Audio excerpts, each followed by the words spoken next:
से महाप्रभु जगन्नाथ भी बहुत दयालु। तो किए जानिकी अपराध कर किए न जानिकी भी अपराध है। अपराध मीन्स अपराध किए जानिकी करिथा कि न जानिकी भी करिथा। से जगन्नाथ एते दयालु से क्षमा बहुत जल्दी कर दियंते। तापरे आमे आजिर कथा नहीं कि जदि जीवा आमे श्रीमंदिर 8 तारिख दिन बाहरी बीजेपी विजय संकल्प यात्रा नहीं ओडिशार समस्त 147 विधानसभा लोकसभा आसन को आमे जीवु आ प्रार्थी मानकु महाप्रभुंकर ये विजय माला दबु, श्रीअंग वस्त्र दबु, खंडुआ दबु, बाना दबु आ तांकर विजय कामना करी। तो 8 तारिख दिन आमे ये यात्रा पुरी आरंभ करिथिलु। आमर प्रथम पर्याय सरी जाइछि।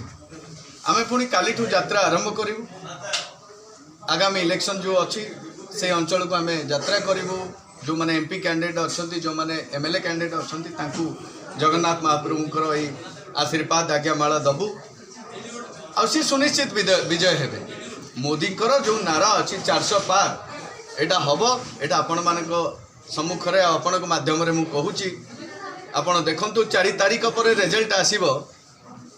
जगन्नाथ महाप्रभुंकर जो विजय जिनस दि जाइए विजय सुनिश्चित भारतीय जनता पार्टी रे हबो और सरकार भारतीय जनता पार्टी ही गठन करिवो। पार्टी डिक्लेयर कला परे जगन्नाथ पाखु समस्त